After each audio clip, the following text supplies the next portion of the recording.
Derry n'est pas une ville comme les autres. Ici, les gens meurent ou disparaissent 6 fois plus que dans le reste du pays. Et je parle que des adultes. Les enfants, c'est pire. Bien pire.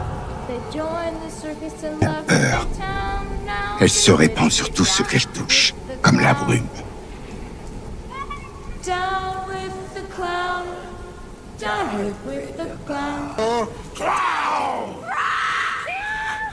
Bill, si tu viens avec moi, tu flotteras aussi. Tu flotteras aussi. Tu flotteras aussi. Tu flotteras aussi.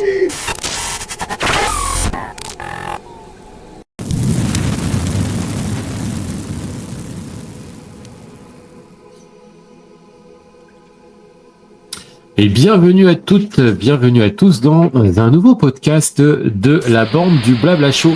Aujourd'hui, nous allons parler de cette série Hit, Welcome to Derry, cette première saison qui vient de s'achever sur un final assez impressionnant.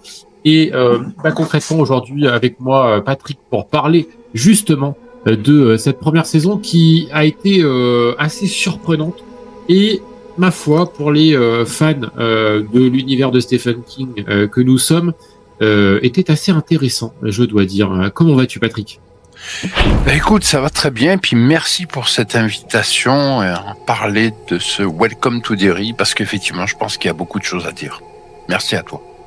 Eh ben écoute, avec plaisir. La série se compose de 8 épisodes, donc c'est assez devenu un classique maintenant, et notamment chez HBO, puisque c'est HBO qui produit. On est en 1962 pour cette première saison. Il y aura normalement que 3 saisons. En fait, dans l'idée, ils veulent revenir de 27 ans en arrière à chaque fois pour chaque saison. Ça a été le cas cette fois-ci. Donc, ça fait 27 ans avant le premier film de Andy Muschietti qui est sorti en 2017, la première partie comme ça, qui se passait en 1989. Et donc là, on est en 1962 avec à chaque fois une consonance avec un événement dramatique survenu dans l'histoire et notamment à Derry et vis-à-vis du lore classique de Hit, puisque il y a eu différents à chaque fois événements, on va dire, assez dramatiques et qui viennent visiblement à chaque fois accentuer la fin de période de l'action du clown. La prochaine saison se déroulera en 1935 de ce que j'ai entendu, et on finira avec une 3e saison en 1908, normalement, qui devrait achever l'ensemble de la série. D'un point de vue attente, déjà, est-ce que c'est une série que tu attendais avec impatience ou pas du tout? T'as pris ça un peu à la dernière minute et puis tu dis bon allez, pourquoi pas? En fait, si tu veux, j'étais impatient et en même temps pas très emballé. Alors je vais te dire pourquoi, parce que les dernières séries de Stephen King ont quand même été un petit peu compliquées et j'avoue que j'étais un petit peu inquiet en me disant bon, oui, il est vrai que c'est Muschietti, mais Muschietti malheureusement nous avait fait une première partie de ça que j'avais trouvé fabuleuse, on en avait d'ailleurs parlé. La deuxième partie avait été plus compliquée, plus laborieuse, et j'avoue que cette série, c'était un petit peu mi-figue mi-raisin. Par contre, comme j'ai pu te l'écrire, et là on va en reparler, je pense qu'il a réussi un coup de maître en faisant monter la sauce progressivement jusqu'à ce dernier épisode complètement cataclysmique. Je suis assez d'accord, c'est vrai que moi j'étais un peu comme un petit à la kermesse, c'est-à-dire que j'avais hâte que la série sorte, même si j'avais une grande crainte, alors pas par rapport aux autres séries sur Stephen King, sur l'univers de Stephen King, parce que après on sait très bien qu'il y a plein de choses qui rentrent en compte, déjà la major qui produit la chose, les réalisateurs, le casting, bref, tout un tas de choses qui rentrent en compte, mais et puis le lore aussi. C'est vrai que le lore de Hit est peut-être l'un des lores les plus riches de tout l'univers de Stephen King, en dehors de la Tour Sombre, et qui surtout avait été plutôt bien adapté au fil du temps. Alors certes, le téléfilm, on pourra lui des critiques possibles, mais en attendant, il a quand même traumatisé pas mal de pas mal d'enfants, une génération complète même, hein, si je puis dire. Les films de 2017 et de 2019, eux, ont réussi différentes choses, hein, et notamment un record, hein, vis-à-vis de 2017 qui a placé le film première partie en record de films d'horreur, il me semble, en termes de box-office, de mémoire, je crois. Ouais. Et puis la deuxième partie qui était tant attendue par tout le monde, c'est vrai que la première partie était vraiment énorme. Pour le coup, là, c'était un peu plus mi-raisin, beaucoup trop de remplissage au goût de beaucoup de gens, et moi le premier. Un final pas à la hauteur de ce qu'on attendait, et des effets spéciaux qui étaient catastrophiques à la fin. Notamment quand le clown se transforme en araignée, c'était franchement pas ouf. En tout cas, vu le budget qu'il y avait, c'était quand même un peu très décevant. Et donc, suite à ça, on s'est dit, on a entendu parler qu'il y avait ce projet de série qui allait venir. On savait pas trop. Ça devait sortir en 2023 initialement, il me semble. Et puis après, il y a eu la grève des scénaristes entre-temps, etc., ce qui a fait pas mal reculer le projet. Et le truc, c'est que pendant très longtemps, on savait pas tellement de quoi ça allait parler. Parce qu'au début, on parlait d'une suite. T'as parlé d'une suite, d'essayer de repartir après 2019 avec éventuellement que n'était pas mort, parce que c'est souvent ce qui revient dans pas mal de livres de Stephen King, où il y a quelques éléments qui permettent de penser, en tout cas, de laisser penser que Pennywise n'est pas mort. Et au fur et à mesure du temps, les choses arrivant, on commence à comprendre que ça va repartir un peu plus en arrière. J'avoue que j'étais un peu sceptique quand j'ai entendu ça, parce que je me suis dit, en ayant lu les livres, de quoi on va parler en fait, parce que on sait très bien que de toute façon, les seuls à avoir battu le clown, c'est c'est la bande des losers, c'est le club des losers. Je vois pas de quoi on va parler. Si c'est pour faire des saisons sur des gamins qui vont tous mourir à chaque fois, je vois pas l'intérêt en fait. Et en même temps, si il y avait pas des gamins qui étaient pas morts, je vois pas comment tu peux l'intégrer à l'histoire, sachant que t'en entends pas parler dans les autres films. C'était un peu étonnant. Mais bon, je me suis dit, allons-y gaiement. De toute façon, dès qu'il s'agit de Pennywise, moi je suis au rendez-vous. Et j'avoue que dès le premier épisode, on est mis dans le bain de manière assez violente, assez graphique, et on te fait comprendre que ça va pas être une partie de plaisir et que t'es pas là pour rigoler. Voire même, je le trouve, dans l'ensemble, hein, sans rentrer dans les détails, mais je trouve que le clown est beaucoup plus violent que dans les films.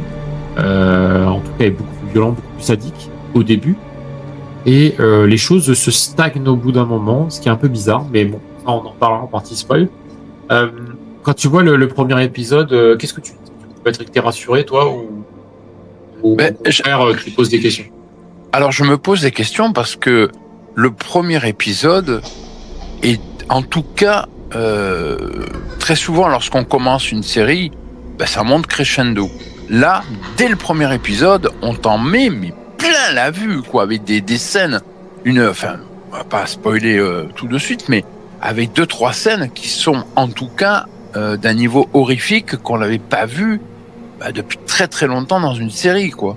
Et dès le départ, donc je me suis dit, c'est inquiétant, s'il commence dès le début à te mettre ça, après on risque d'avoir un ventre mou qui, va être un petit peu difficile à avaler. Et en fait, et c'est ça peut-être la force de Muschietti, c'est que il nous a préparé un petit bouquet comme ça pour le premier épisode, et puis il s'est dit, maintenant je vais laisser un peu retomber la pâte, mais ne vous en faites pas, ça ne va que augmenter au fil des épisodes. Et il a eu totalement raison. Et je trouve que dans la globalité, mais il a absolument tout compris. Et même si j'ai eu très très peur, mais on y reviendra, sur certains aspects de l'histoire, mais bon, le gars nous a fait un monument.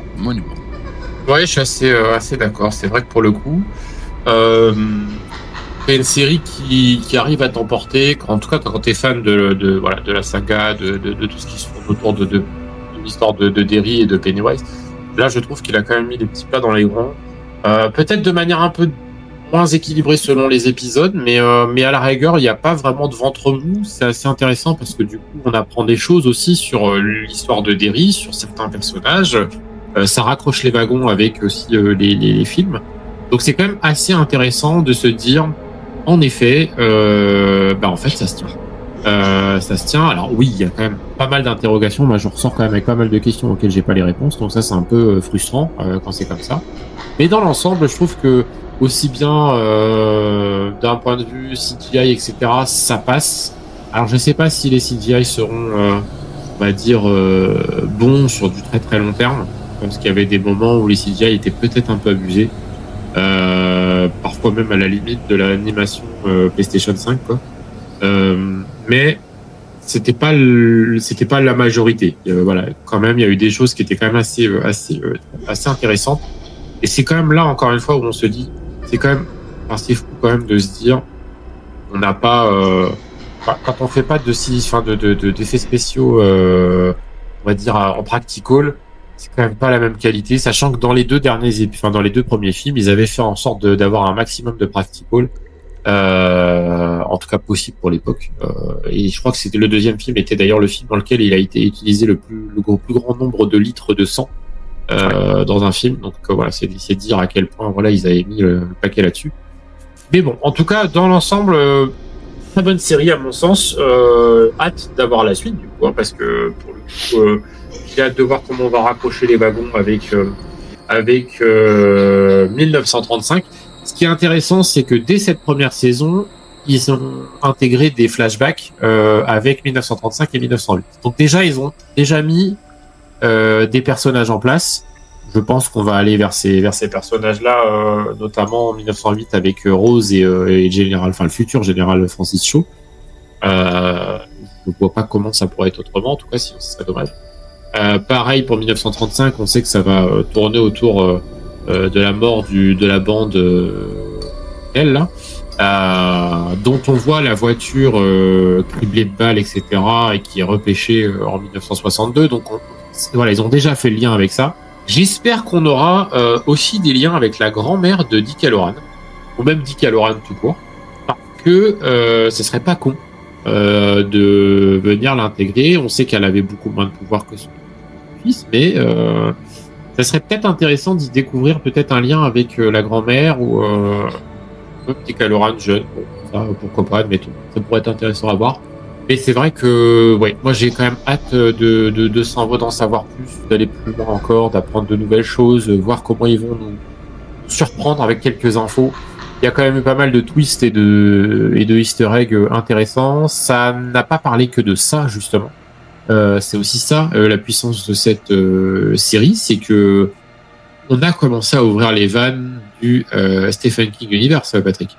Oui, alors je suis d'accord avec toi, même si moi la grosse interrogation, alors je vais pas dire exactement ce que c'est, mais à la fin du livre, il y a une espèce de combat un petit peu homérique entre deux personnages, dont l'un est bien entendu Pennywise, l'autre, pour ceux qui ne le savent pas, écoutez, lisez le livre, vous en saurez un peu plus.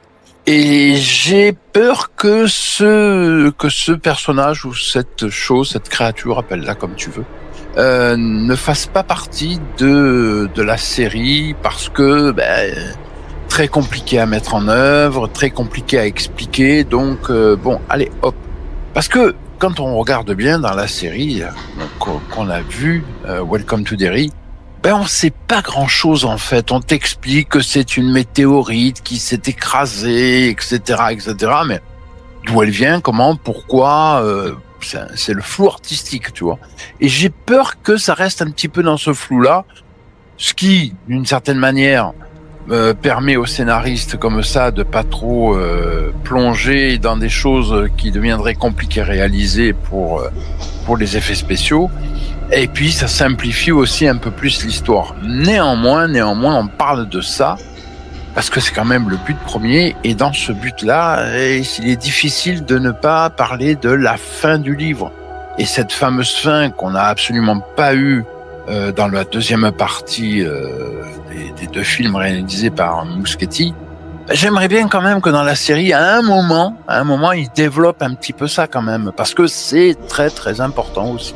Qu'est-ce que tu en penses ?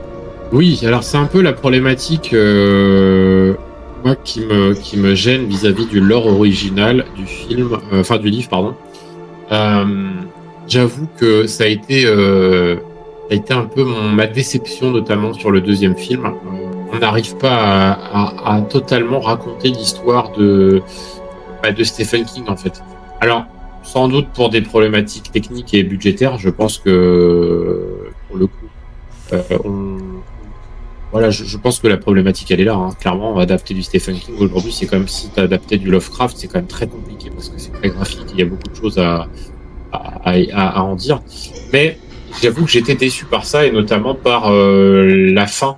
Du coup, je me disais, je vois pas comment tu peux venir corriger ce que t'as pas fait dans le film avec un simple série, parce que le problème, c'est que tu peux pas venir raconter des choses si tu les as pas remis en place ensuite dans le film. C'est un peu bizarre. Bon, il essaye de le faire quand même.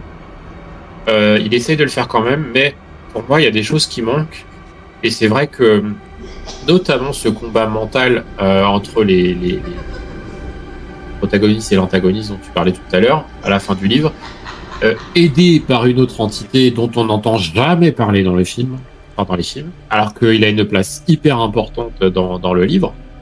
Et le truc, en fait, c'est que c'est quand même du raccrochage de wagon, un peu en mode chausse-pied, quoi.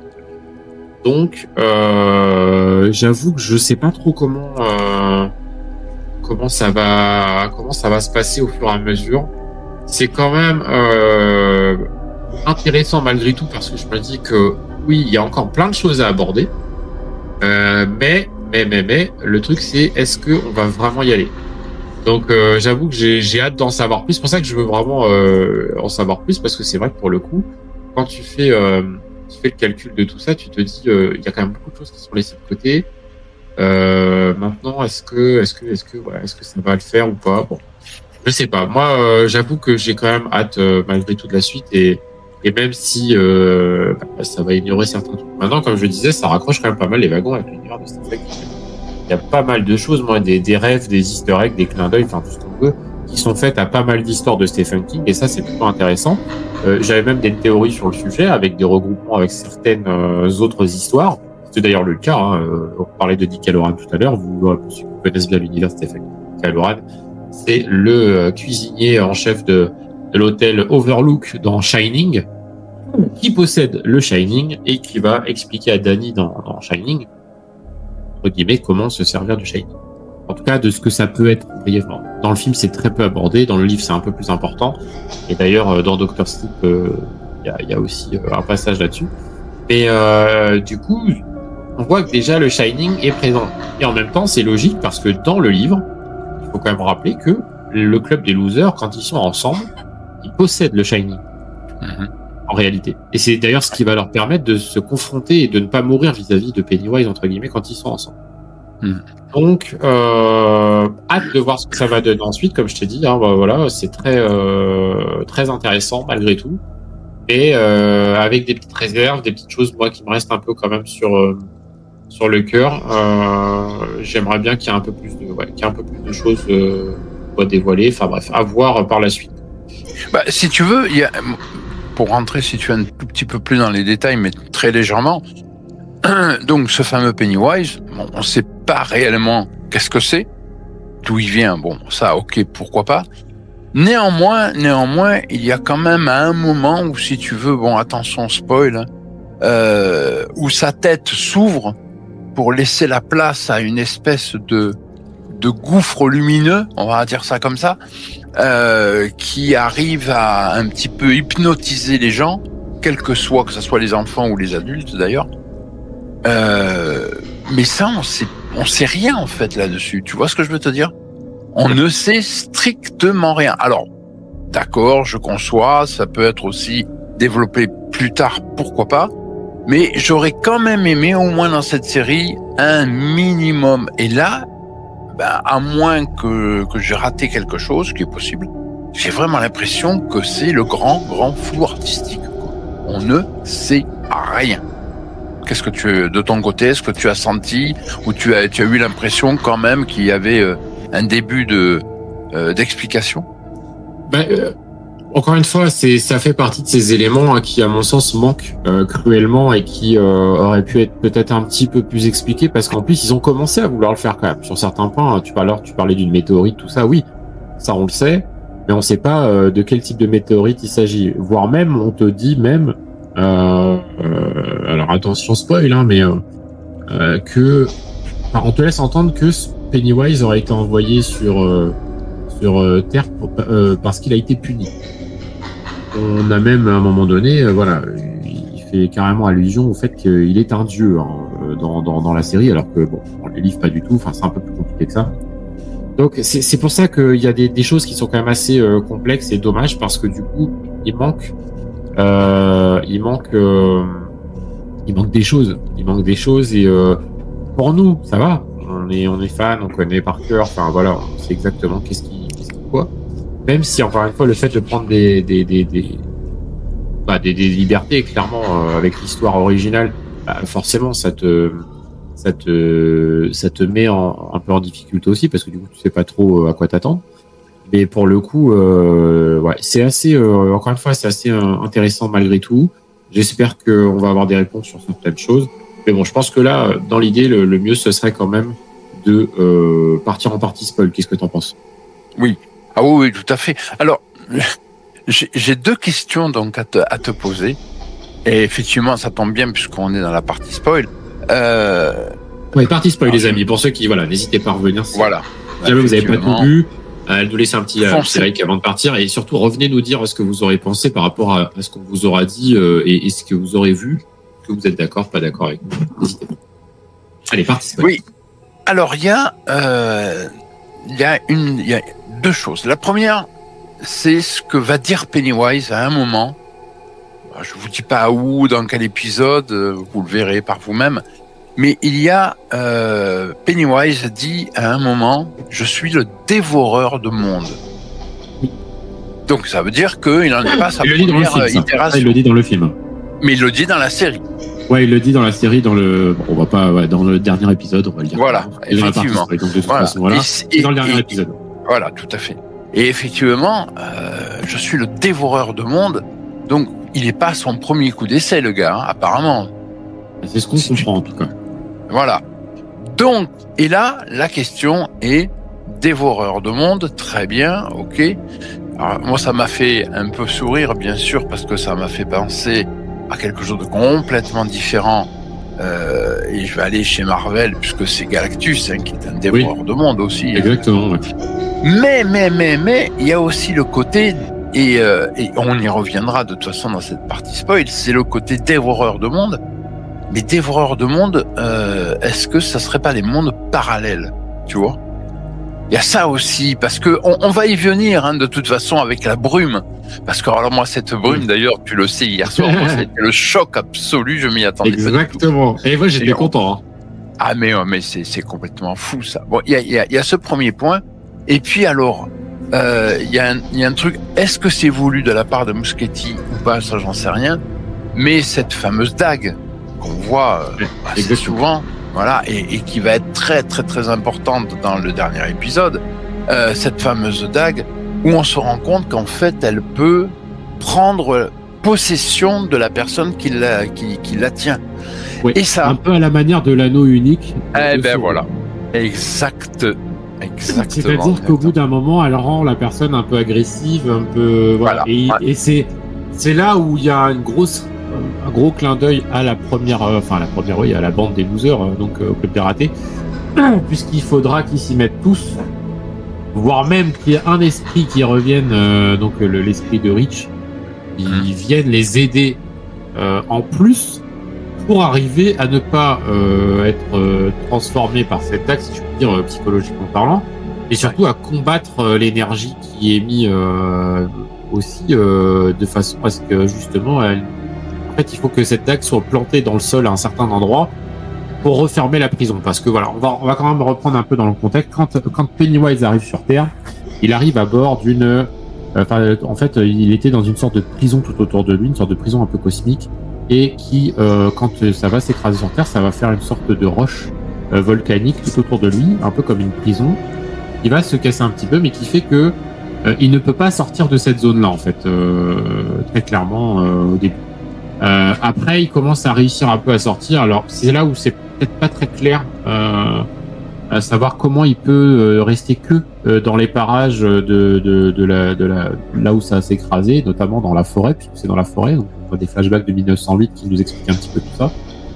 Et les Indiens, donc qui étaient les premiers natifs sur place, vont se servir de cette on va dire roche pour pouvoir justement enfermer le monstre, parce que c'est comme ça qu'il est vu au départ, dans un périmètre spécifique, et ils savent que personne ne doit aller là-bas. Donc ce qui fait qu'au départ, Pennywise n'est pas très fort. Parce que pour pouvoir se nourrir, il faut qu'il mange. Et pour manger, s'il y a personne qui va dans sa zone, il y a personne qui peut mourir. Donc voilà. Et le problème, c'est qu'en fait, on nous explique que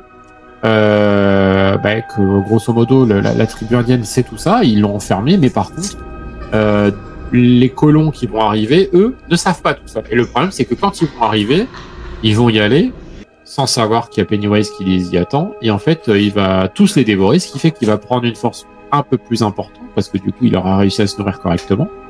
Et c'est ce qui va faire qu'il va réussir à s'étendre un tout petit peu plus dans la forêt, etc. Mais il restera enfermé par cette prison, on va dire, cosmique, puisqu'ils vont enterrer, je crois que c'est 13, il me semble que c'est ça, c'est 12 ou 13, je sais plus. Je crois que c'est 13. Ouais, morceaux de la météorite qui sont dispersés, gravés un peu partout tout autour de la zone. Un peu comme un pentacle, on pourrait dire. Et grosso modo, il faut surtout pas déterrer ça. Sauf que l'armée va se pointer. Et elle va se pointer parce qu'on apprend que donc le général Francis Shaw aura fait l'expérience de Pennywise étant plus jeune, donc en 1908. Et va rester traumatisé un certain temps, mais il va surtout, quand il va quitter Derry, il va plus se souvenir de rien. Et un jour, il va tomber sur un truc qui va lui rappeler Derry, et donc cet épisode de peur qu'il a pu avoir avec cette bête. Et en fait, lui, en tant que général militaire, il se dit que son pays est décadent, grosso modo, il leur faut une bonne guerre pour ressouder tout ça. Grosso modo, il explique un peu le Vietnam par ce truc-là. Et en fait, il explique que si il y a quelque chose qui vient à, on va dire, frapper fort le pays se relèvera, parce que justement tout le monde va se souder les coudes et va faire en sorte de redevenir une nation unie. C'est un peu comme ça qu'il présente la chose. Et donc, lui, son but, et ça on l'apprend qu'à la fin, c'est de faire en sorte d'ouvrir la prison de Pennywise pour qu'il puisse aller au-delà de Derry, en fait. Parce que Pennywise ne peut pas aller au-delà de Derry pour le moment. Et donc forcément, il va sans dire que derrière, il y a tout un tas d'enjeux qui se mettent en place. Ils se servent donc de Dick Hallorann, qui est militaire à ce moment-là, pour pouvoir retrouver l'emplacement où se trouvent les piliers, on va dire, parce que c'est comme ça qu'ils sont nommés. Et on va avoir aussi donc Leroy Hanlon, qui est donc le grand-père de Mike Hanlon, qui est l'un des personnages principaux du Club des Ratés. Et donc qui est un militaire aussi, qui est un militaire un peu particulier parce qu'il ne peut pas ressentir la peur normalement, suite à une blessure de guerre assez importante au niveau de la thyroïde. Et du coup, tout ce beau monde va être en chasse de trouver Pennywise et d'essayer de faire en sorte que Pennywise serve l'armée. Sauf que vous vous doutez bien que Pennywise en plus va découvrir ça parce qu'il va tomber dans l'esprit de Dick Hallorann, donc il va savoir à quoi s'attendre vis-à-vis des militaires. Et le problème, c'est que malgré tout, on ne nous explique pas tout. On ne nous dit pas justement comment Pennywise est arrivé sur Terre. Pour l'instant, on n'en sait strictement rien. Tout ce qu'on sait, c'est qu'il s'est écrasé sur Terre. Comme tu disais tout à l'heure, Patrick, lui, il se présente comme le dévoreur de monde, un dieu. Il dit clairement ça dans l'épisode 8, pardon. Alors que dans l'histoire, on sait que, par rapport au livre, que en fait, l'univers le multiverse de Stephen King est composé de 12 multiverses de mémoire. Enfin, de 12 univers, et relié par la tour sombre au milieu, qui est la tour centrale. Et en fait, Pennywise est on va dire le négatif de notre univers à nous. Et en face de lui, il a Maturin, donc une tortue géante, qui est le positif. Donc c'est un peu comme le yin et le yang. Pendant des siècles et des siècles, ils vont se battre. Sauf qu'un jour, Maturin finit par réussir à vaincre, on va dire, entre guillemets, Pennywise, mais en l'enfermant, justement, dans une capsule météorite, et en fait, il va finir par s'écraser dans notre dimension, sur la Terre. il y a d'autres théories qui disent que Pennywise viendrait de l'univers de Myst et de la dimension des créatures qu'on voit dans Myst. Vous comprendrez pourquoi je vous parle de ça tout à l'heure. On va y revenir justement avec cette histoire de brume. Et donc, mais forcément, dans le livre, tout est expliqué. On sait que voilà, comme il s'est écrasé sur Terre, et puis depuis qu'il est arrivé, en gros, il se nourrit à Derry et il met une malédiction sur Derry, etc. Là, c'est encore très flou. On ne sait pas trop à quoi s'attendre, même si il y a des choses assez claires. Mais par contre, ce qui est intéressant, mon cher Patrick, c'est que il y a quand même l'ouverture à beaucoup d'univers de Stephen King. Parfois de manière complète, parfois de manière juste anecdotique. Voilà, par exemple, à un moment donné, on voit la même voiture que Christine. Il y a des petits clins d'œil par-ci par-là à certaines histoires de l'univers de Stephen King. Mais parfois, c'est un peu plus poussé, et c'est le cas, comme je disais, avec Shining, puisqu'on a dit Halloran qui est très présent. Donc, on nous explique grosso modo que voilà, par le Shining, c'est regroupé, et c'est la vérité, hein, parce que c'est comme ça dans le livre aussi. Et moi, depuis le début, c'est pour ceux qui avaient vu les différents lives qu'on avait fait sur le sujet, je disais que pour moi, The Mist était au cœur du truc aussi. Ah, c'est vrai que c'était un peu compliqué à comprendre au début. Pourquoi ? Moi, j'ai expliqué que c'était par rapport à l'armée. Il faut savoir que pour ceux qui connaissent pas forcément The Mist, c'est grosso modo dans une ville du sud du Maine. L'armée est présente avec une base secrète et un jour ça dérape. Il y a une sorte de trou dimensionnel qui s'ouvre et avec une brume qui en sort, et dans cette brume se trouvent des monstres qui vont s'en prendre à la ville en question, et donc les habitants vont essayer de survivre, etc. etc. Et donc je me suis dit... Ouais, vas-y. Je te coupe parce que donc dans cette brume, effectivement, il y a des monstres. Je suis pas si sûr que ça soit des monstres en fait. Alors oui, bien sûr, pour nous, ce sont des monstres parce que... Mais si tu regardes bien, on reparle de The Mist, le film, où en fait il y a ces espèces d'insectes qui viennent parce qu'ils sont attirés par la lumière, et les autres les bouffent. Ils bouffent les insectes parce que les insectes sont... Tu vois. Mais dans la finalité, si tu veux, ils s'intéressent pas vraiment, si tu veux, à l'être humain, sauf si l'être humain est sur leur passage. Alors là, miam miam. Oui, c'est ça, c'est une chaîne alimentaire, hein, toute basique. Voilà, c'est-à-dire qu'on a les gros qui bouffent les petits, etc., etc. Jusqu'à avoir des sortes de gros moustiques qui font la taille d'un chien, voilà, et qui sont attirés par la lumière, qui du coup attirent les autres bêtes, etc. Voilà, et c'est vrai qu'après, c'est quand même beaucoup des insectes, visiblement les créatures, il y a des araignées aussi, etc.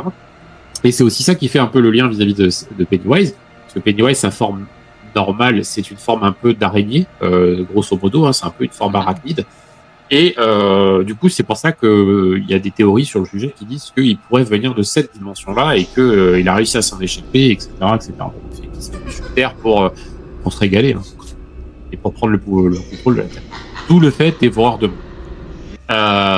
Pour autant, là où j'y vois donc, comme je disais, le rapport avec The Mist, c'est par rapport à cette brume, et qui va être totalement mise en scène dans le dernier épisode de la saison, puisque au fur et à mesure, en fait, le général Shaw va détruire l'un des artefacts qui permet d'enfermer, donc l'un des piliers qui permet d'enfermer Pennywise, ouvrant la cage, si je puis dire.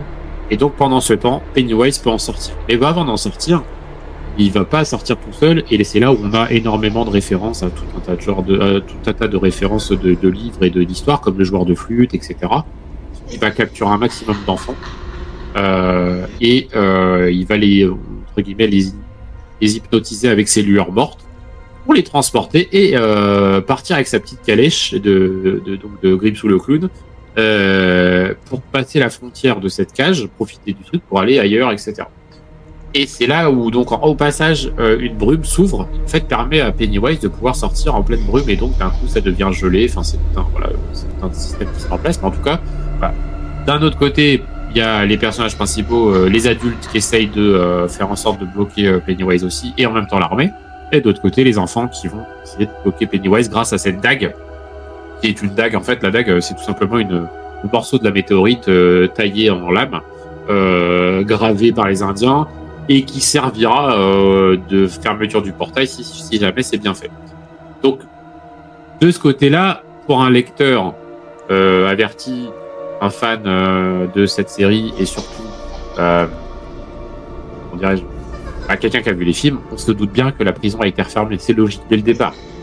À partir du moment où on sait qu'il y a cette histoire de prison, on sait qu'elle n'a pas été soit pas ouverte, soit elle a été fermée. Puisque de toute façon, on le sait dans les films, puisqu'il peut pas sortir de Derry. Donc, quoi qu'il arrive, là-dessus, il n'y avait pas vraiment de suspense. Ça, c'est un peu dommage. Mais malgré tout, quand tu te laisses embarquer dans le truc, tu te poses la question si machin. Alors que tu le sais, mais bon, c'est pas grave. Ça marche bien. C'est plutôt bien foutu. Là où moi j'ai des problématiques, c'est avec le lien qui sont faits avec les différents personnages. Et notamment les adultes et les enfants. Caloran, on a compris. Leroy Hanlon, on sait que c'est du coup le grand-père de Mike. Mais du coup, là, dans l'histoire, on voit le père de Mike, donc Will. Donc qui est présent, qui fait partie de ce nouveau club des ratés, si je puis dire. On voit aussi la mère de Richie Tozier, Marge, qui est donc Margaret. On voit d'autres personnages, on voit le grand-père Bowers, on voit qui est le flic à un moment donné, qui d'ailleurs va participer à l'incendie du Black Spot, etc. Enfin, donc on revient à chaque événement en fait, voilà. Et là c'est l'incendie du Black Spot, le point central, le drame central de cette période-là. Et le truc c'est que c'est quand même assez étonnant dans le sens où moi je ressors avec énormément de questions. Je sais pas pour toi, mais pour être très clair, par exemple, on apprend tout un tas de choses. On apprend que Pennywise est capable de voir l'avenir, visiblement. Et quand il chope à un moment donné Marge, il lui dit « Ton fils va me tuer ». Alors là, je me dis « Bon, d'accord, ok, tu le sais, mais tu te laisses tuer aussi ». Enfin, c'est un peu bizarre. Et donc, on comprend que... alors déjà, il dit « Tozer », il dit pas « Tozier » dans la série, au niveau... je sais pas si t'as remarqué. Oui. Donc, elle est complètement surprise, etc. Bizarrement, il parle pas de Will. Il parle pas à Will que son fils Mike va faire partie de donc c'est quand même ça qui est quand même chelou. Et bon, alors que là c'était clair, enfin on le sait très bien, parce que, oui. Voilà. Et après tu te dis que donc tu comprends que Rich qui meurt malheureusement, qui est amoureux de Marge, elle va donner son nom à Richie, donc son fils, à Richard Tozier, mais du coup Richie son surnom. En l'honneur de ce garçon, tout à l'heure elle sera éperdument amoureuse. La petite Lily, je sais pas ce qu'elle va devenir, parce que du coup j'ai beau avoir fait des recherches, je vois pas à quoi on peut la relier dans le futur. Et tu te dis, alors Will, Will on sait qu'il est mort plus tard, quand c'est le moment Mike avec Bill, etc. Et dans le livre et dans les films, la mort n'est pas la même. Dans le livre, on parle d'un cancer. D'ailleurs, il y a un passage où, à 15 ans, Mike va voir son frère, etc., meurt d'un cancer. Alors que dans le film, il a décidé de les faire mourir dans un incident, dans un incendie de leur appartement. Ouais. Avec sa mère, Jessie. Donc, comme par hasard, en lien avec le Black Spot, peut-être. Bon, bref, bizarre. Donc, moi, il y a des trucs comme ça où je me dis, attends, Marge Tozier, d'accord, admettons. Comment ça se fait qu'elle a pas prévenu son fils plus tard que de ce qui allait se passer, voire même pourquoi elle s'est pas barrée de Derry déjà. Et comme ils étaient pas censés être les seuls, pourquoi pareil Mike n'est pas au courant de tout ce qui s'est passé, parce que Leroy est donc sa femme, donc la mère de Will, la grand-mère de Mike, qui se présente comme une combattante, et du coup en plus on leur dit vous serez un peu les protecteurs, etc. Tout à fait. Vous avez pas perdu à l'esprit un truc en passage. Vous avez pas prévenu qui que ce soit. Vous prévenez pas vos gosses. Vous les laissez faire leur vie et sortir en plus comme ils veulent, avec en plus sachant que les meurtres reviennent 27 ans plus tard. Mm-hmm. Bizarre quand même, non? Tu trouves pas? Alors moi je me dis, c'est la concentration de Derry. C'est-à-dire qu'à Derry, rien n'est comme ailleurs, si tu veux. Est-ce que il y a, au bout d'un certain temps, une espèce de la mémoire qui s'effiloche comme ça sur certains détails, un peu comme tu sais ceux qui partent de Derry, ils le disent plusieurs fois d'ailleurs. Et quand on part de Derry, on oublie. Voilà. Est-ce que il y a pas ça qui rentre en jeu et qui fait que à un moment ils oublient? Je sais pas, mais je suis d'accord avec toi. C'est vrai que c'est un petit côté c'est un petit peu gênant. Maintenant, par rapport à Pennywise, où effectivement il est apparemment capable de lire l'avenir, c'est pas parce que il peut lire l'avenir qu'il peut changer l'avenir. Je sais pas si tu vois ce que je veux te dire. C'est-à-dire que il sait ce qui va se passer, mais il ne peut pas influer sur quelque chose. Tu sais, c'est un peu comme une rivière. Alors, oui et non. Tu comprends bien, si tu écoutes bien à un moment donné, justement, Marge en fait le point en disant qu'il semble voir l'avenir et que du coup, il a tenté d'éliminer son fils à travers elle. Il nous a fait une Terminator. Oui, c'est vrai. Et donc, je pense que le lien qui va se poser ensuite, c'est qu'il va à chaque fois essayer, à chaque fois qu'il va revenir, d'éliminer des gens en liaison avec ces personnes-là au fur et à mesure. Donc, il y a de grandes chances qu'on voit des descendants du Club des Ratés encore une fois. Maintenant, ce que je comprends pas, c'est pourquoi, dans ce cas-là, pas s'en prendre à Bill, parce que Bill, c'est quand même le personnage important de l'histoire de ça. C'est-à-dire s'il n'y a pas Bill, il n'y a pas Georgie. S'il n'y a pas Georgie, il n'y a pas d'histoire et il n'y a pas de Club des Ratés. C'est aussi simple que ça, et donc Pennywise vit. Donc c'est étonnant, alors à moins que la famille de Bill n'habite pas encore Derry, mais c'est quand même assez surprenant, tu vois, qu'ils s'en prennent pas, en tout cas au leader du groupe, parce que c'est lui le leader, c'est Bill le leader. Alors est-ce que une fois encore, il ne peut pas influer, alors je vais reprendre mon exemple de la rivière, il ne peut pas influer sur l'eau qui coule, il ne peut influer qu'en faisant un barrage en amont, c'est-à-dire sur le passé. Tu vois ? Il ne peut pas influer sur ce qui va arriver ou sur ce qui est arrivé, mais c'est pour ça qu'il est obligé de remonter dans le temps pour essayer justement, un peu à la manière de Terminator, d'influer à ce moment-là, mais que dans le passé, pour influer ensuite sur ce qui va arriver dans le présent et le futur, tu vois. Ouais, c'est un peu la problématique de tout ça. C'est-à-dire, visiblement, il peut pas influer tout de suite, donc il est obligé de revenir en arrière à chaque fois pour essayer d'influer. Donc je pense que le fil va se faire là, à bon sens. Je vois pas comment ça pourrait être autrement. En tout cas. Mais en même temps, ça laisse quand même pas mal de choses en suspens, comme je te disais tout à l'heure. Par exemple, le fait est que les parents, même si je veux bien, on oublie à Derry, on oublie quand on quitte Derry, mais quand tu quittes pas Derry, tu n'oublies pas normalement. Même s'il y a un truc spécial à Derry, il y a une ambiance spéciale qui fait que les adultes se comportent bizarrement. Et je sais pas, t'avais les natifs américains qui étaient là aussi, donc les Indiens. Il y a tout un tas de choses qui sont justement là. Eux, bizarrement, toutes les années passent et ils n'oublient rien en fait. Donc pourquoi dans ce cas-là, eux n'oublient pas et les autres si. Tu vois ce que je veux dire ? Pour moi, ça n'a ni queue ni tête à partir de ce moment-là. C'est-à-dire que c'est un peu ta gueule, c'est la magie, quoi, si je puis dire. C'est-à-dire que ça marche pour un, mais pas pour l'autre. C'est un peu bizarre. Donc ça m'a gêné vraiment, parce que je me suis dit, c'est là où t'essayes de raccrocher les wagons, mais c'est trop grossier. Le problème est, comme tu l'as si bien dit, c'est vrai que ce dernier épisode est assez riche en rebondissements et surtout en révélations. Et il y a toute cette histoire avec Pennywise qui explique à un personnage que tu as nommé ce qui allait lui arriver dans le futur. Et d'ailleurs, ce personnage, c'est une fille qui finit par expliquer que de toute façon, oui, mais il peut effectivement repartir dans le passé pour à ce moment-là, et oui, forcément. Mais pour s'en prendre à eux ou à leur famille. Et d'ailleurs, Lily lui répond, oui, mais ça sera le problème d'un autre. Oui, non, mais évidemment, bon, même si c'est une petite pirouette pour moi, mais le truc, je suis d'accord avec toi, si elle le sait, pourquoi personne n'influe sur le futur, tu vois? Et ça, c'est quand même un truc complètement hallucinant, quoi. Et puis, comme tu l'as si bien dit, et ça, oui, pour moi, c'est un des gros problèmes de la série, c'est que les Indiens sont au courant, les Indiens savent, les Indiens détiennent d'une certaine manière le savoir et la manière de piéger Pennywise. Mais alors, à partir de là, les autres, on s'en lave les mains, quoi. Et même si, là, il y en a certains qui l'ont vécu. Et donc, ils devraient s'en rappeler. Voilà, merci, au revoir, quoi. Ouais, c'est ça. C'est ce que je regrette. C'est-à-dire que pour moi, en fait, je pense qu'il aurait dû commencer d'abord... c'est comme un peu comme tout, en fait. C'est-à-dire que tu commences d'abord par le début et tu finis par la fin. Ce qui est logique, hein.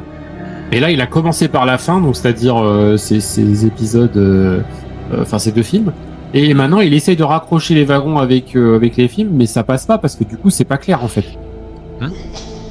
C'est pas clair, il manque des éléments et tu te dis, attends, pourquoi si tu mets ça là, dans ce cas-là, pourquoi ils sont pas prévenus, pourquoi il n'y a pas éventuellement un manuscrit, un entraînement, enfin j'en sais rien, quelque chose qui fasse que pour pouvoir justement contrer Pennywise, voilà. Parce que même Michael Lund, qui va rester à Derry entre le moment où il est enfant et adulte, il sait pas grand-chose finalement. Il surveille juste les trucs. Il est là un peu en tant que vieux bibliothécaire qui surveille, quoi. Mais à aucun moment il a un mode d'emploi ou quoi que ce soit. Et ce truc, si après on le voit dans le film où il va aller chercher la cérémonie de Chud, mais c'est bien expliqué dans le film. Les Indiens n'ont pas réussi à le renfermer dedans. Et donc, ils sont tous morts. Sauf que ça, il a griffonné la fin pour pas que ça se voit sur le totem, en fait. Ce qui est complètement bizarre. Pourquoi ils en parlent pas, là, dans la série, du coup? De la cérémonie de Chud? Pourquoi on parle pas dans ce cas-là des dagues et des piliers dans les films? Enfin, tu vois ce que je veux dire? C'est ça qui est trop bizarre. Oui, non, mais évidemment. Mais après, si tu veux, alors peut-être à tort, mais je me mets dans la tête de Muschietti, où le gars se dit 3 saisons, je vais pouvoir un petit peu étoffer tout ça et je vais pouvoir à chaque fois revenir dans le passé.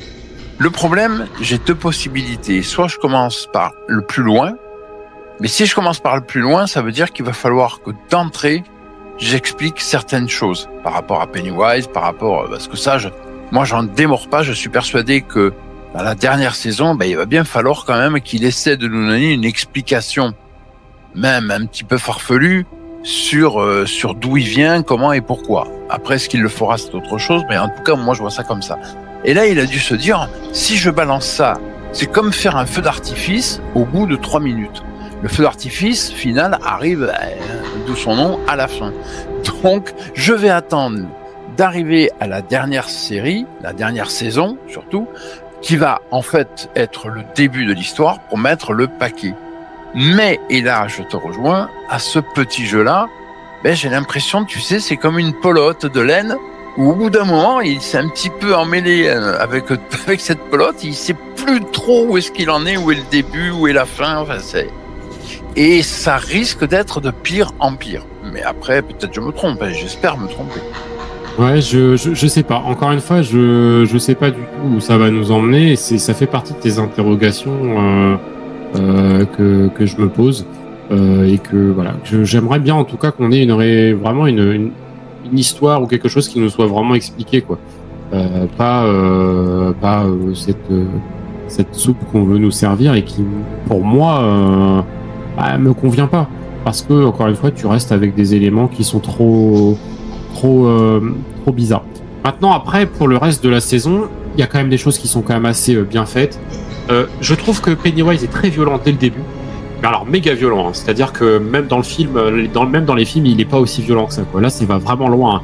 Il y a un gros truc lié aux enfants, aux bébés, à la naissance. Déjà dans les 3 premiers épisodes, hein, parce que on revit limite un accouchement même à un moment donné, si tu te souviens bien. Enfin, on a un accouchement dans le premier et on revit un accouchement dans le deuxième. C'est un peu bizarre. C'est très gore. Ah ouais. Et d'un coup, ça se stoppe, en fait. C'est ça qui est bizarre. C'est-à-dire qu'il est hyper violent, hyper méchant dans les premiers épisodes où il fait pas de détails. Et bizarrement, au milieu de la saison, quand il commence à apparaître en clown, tu t'aperçois que il est plus aussi impressionnant ou plus aussi fort que quand il n'apparaît pas en tant que clown, en tout cas au début de la saison, je trouve. Qu'est-ce que t'en penses? Mais complètement. Mais, tu sais, une série, c'est toujours la même chose. C'est parfois, ça commence très fort et puis à un moment, il y a un petit flottement avant de repartir et puis de terminer sur des chapeaux de roue. C'est souvent le cas. Et bon, cette série, en tout cas pour moi, je pense qu'elle ne coupe pas à ça. Mais de l'autre, je me dis que on te met un gros coup de poing dans la figure dès le début en te disant, préparez-vous, ça va être ça la série. Et puis ensuite, bon, allez, maintenant que vous le savez, on va prendre notre temps et puis progressivement, on va vous faire monter un petit peu la sauce. Moi, je l'ai vu vraiment comme ça, quoi. Maintenant que j'ai vu l'intégralité de la série, je me dis que on te met d'entrée de jeu, on t'explique que ça va être très, très violent, ça va être très, très gore. Donc, on te prévient et puis ensuite, maintenant que vous le savez, on peut dérouler, c'est parti, attention, la chenille à embarquer les wagons, et là, préparez-vous parce qu'arriver en haut, c'est la grande descente. Moi, vraiment, je ressens ça comme ça pour cette série. Je sais Ouais, pas de ton côté. c'est ça, c'est ça. Moi, encore une fois, je te dis, c'est peut-être le fait d'écrire aussi qui fait que, en tout cas, d'essayer d'écrire, si je puis dire, qui fait que tu essayes de comprendre, tu sais, qu'il y a un fil directeur qui soit logique. Et là, c'est vrai que pour le coup, c'est un peu ce qui me manque dans ce truc-là, comme je te disais. Les gamins tous les gamins qui passent devant lui, il y a déjà rien que dans le premier épisode. On commence ce premier épisode avec un groupe de gamins auxquels on commence à s'attacher, puisqu'on insiste bien sur essayer de te les rendre entre guillemets sympathiques. Et là, il te les tue. Et il en reste aucune. Et tu dis mais putain, mais en fait c'est quoi donc déjà, tu sais, on te fait un épisode 8, épisode 7 je crois, ou 8, je sais plus, ou 9 de Game of Thrones dans la saison 1 où le père Stark meurt. On te le fait dès le premier épisode, tu dis wow, mais qu'est-ce que c'est que cette dinguerie quoi. Le seul problème c'est que du coup ça continue, les meurtres commencent, machin, etc. Le seul problème c'est que derrière ça se calme d'un coup quoi. Et en fait il arrive pas à tuer du tout les personnages comme Ronnie, comme Lily, comme Richie, parce que Rich, et même Marge, il arrive pas à les tuer en fait. Non, mais je vois ce que tu veux dire, mais je reste sur mon idée. Et là, je pense que c'est au niveau scénaristique. Je pense que Muschietti s'est dit, je vais leur faire un truc dès le début, tu sais, un petit peu comme un train fantôme, où dès le départ, tu pousses une gueulante parce qu'il y a un truc qui arrive, tu t'y attends pas. Puis après, le train fantôme va partir effectivement dans des méandres, des trucs. De temps en temps, tu vas avoir un petit peu peur. Jusqu'à où progressivement la tension va monter, jusqu'à l'épisode final où alors là, c'est l'apothéose, c'est le feu d'artifice. Allez, on y va, on met la totale.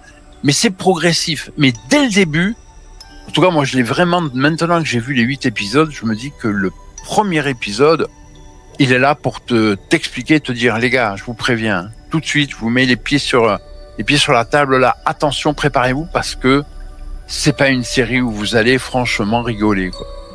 Et après, effectivement, il va développer ce système, mais dès le début, il te prévient. Au cas où, si t'as pas compris, c'est que vraiment tu veux pas comprendre, tu vois. Et puis après, évidemment, mais je suis d'accord avec toi. C'est vrai que tu peux te poser la question, pourquoi Pennywise, qui te fait un véritable carnage, et puis après, c'est un petit peu le flou artistique. Et ça va même plus loin. Dans ce cas-là, pourquoi Pennywise met autant de temps à essayer de s'en prendre? Enfin, en fait, pourquoi il galère autant avec le club des ratés? Je pars du principe logique. Là, il te tue tout le monde en mode What again beast to fly, et en fait, avec 7 gamins dans l'histoire originale, il galère en fait. Voire même, il joue avec eux, quoi. Ou alors, il est tellement puissant qu'il se prend, qui se croit trop invincible. Et c'est là que ça va pas avec l'histoire de voir dans le temps. Parce que même, admettons qu'il puisse pas agir sur le futur. Admettons. Et ça n'empêche que, moi, je le trouve, tu vois, c'est comme quand il est sur la banquise dans le dernier épisode. Il prend son temps, il marche tranquillement, machin, alors qu'il est censé connaître l'avenir, du coup. Pourquoi tu te grouilles pas? Pourquoi t'essayes pas de courir et de sortir le plus vite possible? Il a pris son temps exprès, comme s'il jouait, en fait, tu vois. Franchement. Oui. C'est pour ça que je te dis que ça va pas, y a pas, ça a ni queue ni tête pour moi là-dessus. C'est-à-dire que c'est pas logique. Il y a aucune logique dans ce truc-là, tu vois. De dire, attends, je comprends pas là. Tu nous fais ci, ça, et en fait derrière,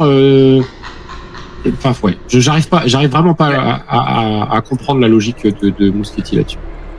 Et tu as raison, parce que c'est vrai que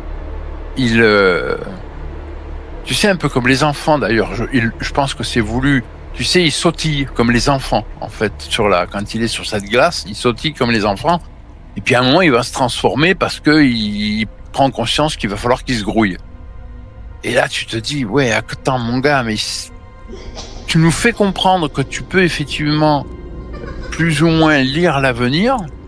Mais c'est dès le départ que tu te transformes, non? Et tout de suite, tu vois. C'est vraiment ça qui me dérange. Et il n'y a pas de logique même, et je sais pas, moi, si je connais l'avenir, je sais que je vais me faire tuer par une bande machin dans son cas à lui. Et dans ce cas-là, je fais tout pour pas me retrouver dans cette situation. Même s'il peut pas intervenir, enfin, il y a un moment donné, fais quand même tout pour essayer de, voilà, tu traînes pas les pieds exprès pour te faire tuer au final. Mais non. Enfin, c'est complètement con, quoi, comme vision. Oui, complètement. Alors après, est-ce qu'on aura une explication dans les 2 saisons qui vont venir? Je sais pas. Et si tu veux mon avis, je pense que non. Mais après, j'avoue que j'ai un peu peur de ça, qu'on reste sur des sur des choses qu'on n'arrive pas à supprimer du moins de notre esprit ou avancer dans l'histoire de certains trucs. C'est quand même assez étonnant. Il y a des choses, ça me pose problème sur certains points et j'arrive pas à comprendre. Et puis une fois encore, c'est dangereux. Alors, c'est personnel. Là, attention, c'est personnel. Je pense que toucher au multivers, le terme ne me plaît pas, mais je vais employer celui-là. Le multivers de Stephen King, parce que c'est le cas, comme tu l'as si bien dit, et à juste raison, parce que oui, il y a des easter eggs, oui, effectivement, puis il y a cette brume, etc. Il y a plein de choses qui sont reliées à l'univers de King dans cette série, et pas que ça. Mais c'est dangereux, c'est très très dangereux, parce que l'univers de King, et là, inévitablement, on parle de la Tour Sombre, puisque tout est lié à la Tour Sombre, c'est prendre un immense risque, parce que ça peut t'amener très très très loin. Et le problème, c'est que toi, moi, d'autres, des millions de gens sont fans de Stephen King et ont lu ses livres. Entre parenthèses, là, puisqu'on parle de ça. Mais il y a plein de gens qui l'ont pas lu. Il y a plein de gens qui découvrent ça grâce déjà aux 2 films et grâce à la série. Et ces gens-là, s'ils n'ont pas envie, peut-être, je dis bien peut-être, qu'ils ne connaîtront jamais réellement, si tu veux, Mathurin, par exemple. Tu vois, c'est un exemple. Et puis, regarde, on en a parlé, en fait, tu en avais déjà parlé, et à juste titre, une fois encore, il y a quand même une chose. Alors oui, je sais que c'était infaisable, j'en suis conscient, mais c'est très, très, très important, en tout cas dans les livres, c'est que la réunion, au niveau des films, la réunion, donc effectivement, de ces gamins, se fait d'une manière très, très particulière dans le livre, très particulière, puisque en fait, la gamine va s'offrir ou se donner tous les autres. Bon, je reconnais, je suis conscient, effectivement, tu fais un truc comme ça, tu te fais démonter la tête si tu fais ça au cinéma. Mais ils auraient pu le suggérer, tu vois, au moins une phrase, quelque part à un moment, en disant « Ah oui, est-ce que tu te rappelles ce que nous avons fait, voilà, pour nous lier, etc. » T'es pas obligé de le montrer. Et ça, c'est très, très, très important dans le livre. Et c'est des petits détails qui font que, je pense, les gens qui ne connaissent pas le livre, au niveau de la série, il y a un moment, ils peuvent se dire, putain, on comprend plus rien du tout, quoi, tu vois, mais plus rien. Enfin, en tout cas, c'est l'impression que j'ai. Ouais, c'est un peu alors après, je comprends, comme tu dis, c'est vrai qu'il y a des choses, ne serait-ce que Elizabeth Beverly, la scène avec les 6, c'est quand même un peu particulier. Surtout qu'on parle d'enfants, donc quand même, ils sont quand même censés bien être sûr. enfants. Enfin, en tout cas, jeune ado. Mais là, ils ont remplacé ça par le sur la main, tache de sang, quoi. Mais c'est vrai que pour le coup, il y a des choses, encore une fois, qui sont inachevées. Voilà, c'est ça le bon mot. Je pense, c'est inachevé. C'est-à-dire que il y a trop de choses sur lesquelles tu te dis ouais mais non, là il y a un goût de pas fini en fait, et c'est dommage. Mais pour autant, ça reste une très très bonne série. Alors je pense que pour des gens qui ont pas forcément lu le livre, etc., ça va être encore plus passionnant parce que du coup, vous n'êtes pas biaisé par ce que nous on peut avoir eu comme lecteur ou fan hardcore, parce que forcément, on s'attend à telle ou telle chose, etc., automatiquement. C'est aussi ça qui explique une certaine déception sur certaines choses. Mais il est quand même clair que je pense qu'elle va rentrer dans ces séries qui sont très bonnes, qui sont ces très bonnes séries de ces dernières années, de ces 15-20 dernières années. Parce que c'est un peu le problème aujourd'hui, c'est qu'on nous donne tellement de contenu qu'on a l'impression d'être au McDo. Et le problème, c'est qu'on oublie très vite ce qu'on a vu. Donc c'est un peu comme ces séries qui étaient pas trop, voilà, comme Watchmen à l'époque quand c'est sorti en 2019. Ça a eu un impact parce que superbement réécrit, superbement joué, superbement réalisé. Bah là, c'est le cas aussi, c'est-à-dire que pour des fans de l'univers de Hit, on est sur quelque chose de superbe, quoi. Enfin, c'est quand même quelque chose de vraiment qualitatif et voilà. Et moi, je sais que maintenant que les 8 épisodes sont sortis, je pense que je vais me refaire la série dans la foulée, et enchaîner les 8. Et alors, faut que je prévoie du temps, hein, parce que ça prend quand même plus de 8 heures de visionnage. Mais pour le coup, je pense qu'il y a vraiment... toi, maintenant, il y a certains trucs, peut-être qu'on va mieux comprendre en revoyant les épisodes une deuxième fois, tu vois. En se disant, bah oui, mais ça, tu vois, je comprends maintenant pourquoi il y avait cette référence-là, aussi, ou ça, tu vois. C'est aussi... c'est peut-être aussi ça qui va faire que ça soit... Enfin, en tout cas, moi, je suis assez satisfait malgré tout dans l'ensemble. Hein. Encore une fois, j'étais très content tous les lundis de pouvoir découvrir ce nouvel épisode.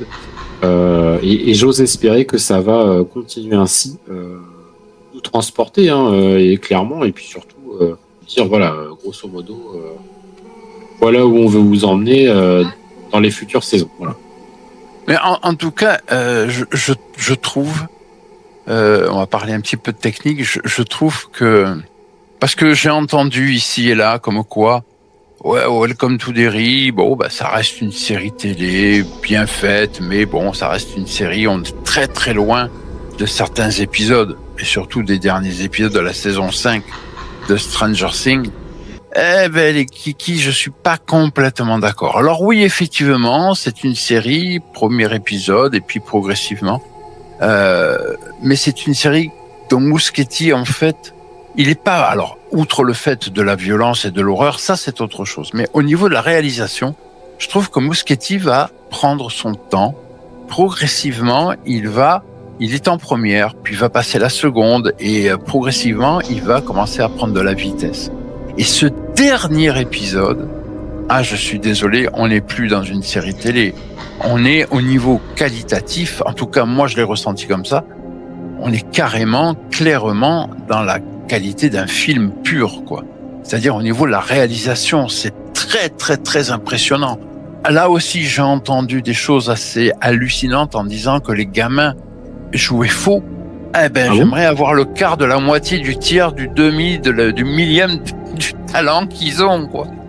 Mais j'ai pas entendu cette critique-là. Enfin, franchement, elle serait vraiment pas juste parce que les gamins jouent superbement bien. Enfin, la gamine qui fait Lily, même Ronnie, elles sont convaincantes, quoi. Je pense que c'est de la future graine de star, ces gamins, parce qu'ils sont très bons, quoi. Ils sont talent, touchants. Enfin, surtout la Lily, hein, elle est vraiment, vraiment excellente, quoi. Je trouve que elle est convaincante, quoi. Je sais pas. Ils sont tous absolument incroyables, quoi. Et puis, alors donc il y a cette réalisation de Muschietti que je trouve qui va monter crescendo jusqu'à un dernier épisode où le gars se lâche carrément. Et là, une fois encore, je pense qu'on n'est plus dans une série télé. On est carrément dans une réalisation d'un film, quoi. C'est à ce niveau-là, tellement c'est... Alors attention, vous allez me dire, ouais, les effets spéciaux, ceci et cela. D'accord, mais moi je vois la globalité de l'épisode et je me dis, on n'est plus dans une série. Les gars, si vous voulez voir des séries, et je parle de séries, alors attention, vous allez tous hurler, mais regardez un petit peu là la série là que en France là qui était tirée d'un manga japonais très connu qui a été réadapté par TF1. Je préfère ne pas dire le titre. Mais vous allez comprendre que c'est qu'une série. Là, on n'est plus dans une série. On est vraiment dans une réalisation d'un film, quoi. C'est quasiment ce niveau-là. Et Muschietti, qu'on le veuille ou non, ce monsieur, il a un immense talent de réalisateur. En tout cas, pour moi, quoi, vraiment. Et puis, je voudrais revenir aussi sur ce dernier épisode parce que je suis passé par tous les stades. Je l'avais pas vu, je l'ai vu hier, c'est grâce à toi. Et il y a très longtemps, surtout que une fois encore, c'est une série quand même d'horreur. Eh bien, il y a très longtemps que je n'avais pas autant chialé à la fin. Mais j'ai craqué, j'ai trouvé ça, mais d'un touchant, mais C'est juste hallucinant, c'est complètement hallucinant. Et puis on arrive en 1988, si je ne m'abuse, c'est ça? Je me trompe pas? 89, pardon. Enfin bon, on va passer sur les détails parce que bon, regardez l'épisode et on va avoir une gamine qui est de dos, qui se retourne. Et là, bon, je n'en dirai pas plus, vous comprendrez lorsque vous verrez ce dernier épisode, et surtout que si vous avez vu forcément les films. Alors moi, j'ai complètement halluciné. Et vous avez la musique de générique de fin. Et alors là, je m'attendais à tout sauf à ça. Mais à tout sauf à ça. Mais c'est une mélodie qui vous prend aux tripes. C'est un petit peu joué au piano. Mais qu'est-ce que c'est beau. Mais qu'est-ce que c'est fabuleux. Et là, je me dis à la fin, bon, ça va, c'est bon, j'ai compris. Je viens de voir. Vraiment, on parle une fois encore de Stranger Things comme étant la série absolue. Ben ouais. Mais maintenant, il y a aussi parmi au panthéon des très très très grandes séries fantastiques. Ben il y a Welcome to Derry, franchement. Ouais, je trouve que c'est assez touchant. Il y a plein de choses encore une fois qui sont assez étonnantes. Le lien qui est fait notamment avec Madame Kirch, dont on soupçonnait au départ, et au final on comprend que il y a le lien qui est fait, et notamment qui est fait avec Beverly March, et aussi avec l'épisode, le deuxième film, où Beverly va visiter la maison de son enfance, où une petite vieille l'accueille, et c'est cette personne. Donc en fait, tout ça c'est expliqué, il y a des liens qui sont faits à travers les choses, et en fait on comprend pourquoi, grosso modo, elle est comme ça. Ça n'explique pas le fait qu'elle se transforme en monstre dans le deuxième film, pour le coup. Mais par contre, je pense que ça va chercher des personnes un peu dans l'histoire de chacun. Et c'est assez intéressant justement de comprendre, en fait, on comprend bien dans la série, et ça nous expliquait qu'elle est la fille du vrai Pennywise, donc du vrai Gripsou le clown. Oui. Et qu'en fait, pendant longtemps, déjà, elle va avoir souffert de l'absence de son père, puisque son père disparaît en 1908. C'est pas bien. On comprend à la fin, puisqu'il est tué par Pennywise, en fait. Pennywise va utiliser son costume et le fait qu'il ait un clown pour attirer les enfants, parce qu'il s'aperçoit que ça marche bien. Et c'est Bob Gray, Et en fait, pendant tout ce temps-là, elle pense que son père revient, mais que Pennywise est son père, jusqu'à comprendre que Pennywise n'est pas son père. Et là, elle se rend compte qu'en fait, elle a affaire à quelque chose de bizarre. Et Pennywise, au lieu de la tuer comme il fait avec le général Shaw, ce qui est étonnant, en fait, il lui met un coup de lueur morte, et elle finira par se réveiller, mais complètement changée et un peu très très très étrange. Ouais. Ouais. Donc voilà, encore une fois, un lien qui est fait avec le livre, avec le film, avec les films. Et c'était plutôt intéressant, mais c'est le cas pour plein de personnages, comme je disais, c'était assez intéressant. Écoute, on arrive au bout, mon cher Patrick. Pour toi, donc, si je comprends bien, comme pour moi, très grosse réussite et très bonne série, quoi. Ah oui, vraiment. Moi, une fois encore, c'est monté crescendo, progressif, et à la fin, je me suis dit, ok, d'accord, très bien. Et je reviens dessus. On parle de Stranger Things. Effectivement, Stranger Things a toujours, voilà. Mais maintenant, au panthéon des séries fantastiques, il est inévitable. Il faut mettre Welcome to Derry, parce que cette série, à tous les niveaux, que ça soit au niveau réalisation, alors l'histoire, ok, mais la réalisation, les acteurs, une fois encore le monsieur qui joue Pennywise, mon Dieu, mais quel talent. C'est pas, c'est interdit, c'est juste interdit d'avoir un talent pareil. Non, mais tout est extraordinaire, même musicalement, enfin c'est... Le générique. Le générique. Bravo. Ah ouais, non, mais c'est... Le générique est excellent, en mode un peu dessin animé dans les années 60. On sent qu'on est revenu dans les années 60 en plus, donc t'as un truc un peu, qui se faisait beaucoup à cette époque-là. Extraordinaire. Tout est tout est au niveau, c'est juste incroyable. C'est pour ça que je le dis, je le répète, c'est vraiment une série qui va rentrer, pour moi en tout cas, qui rentre dans le panthéon des meilleures séries ever. Et là, j'ai pas honte de le dire, fantastique ou d'horreur, quoi. C'est vraiment elle va marquer son époque. C'est pas possible autrement. Ou alors c'est que les gens, je suis désolé, si vous considérez que c'est plat, qu'il y a rien à voir, arrêtez de regarder la télé et puis ou de regarder des films. Je sais pas, faites autre chose. Hein. Il y a plein de choses à faire. Allez regarder les arbres. Hein. Méfiez-vous parce que derrière un arbre, on sait jamais dans une forêt. Vous pourriez croiser Pennywise et là, ça sera embêtant pour vous. Merci Exactement. à toi en tout cas. Merci écoute, merci à toi d'avoir accepté l'invitation. Dites-nous dans les commentaires surtout, qu'est-ce que vous avez pensé de cette série, quels ont été éventuellement vos épisodes préférés, vos personnages préférés, vos moments préférés, ou alors à l'inverse que vous avez pas aimé, pour essayer de voir, comprendre un petit peu si ce que vous avez apprécié ou non. Nous on se retrouve à la rentrée, je pense, avec de nouveaux formats podcast comme celui-ci, où on essaiera justement de pouvoir retracer un petit peu certaines choses qu'on aura pu voir. Je pense qu'on fera peut-être de même pour Stranger Things, on va voir, pour la saison 5.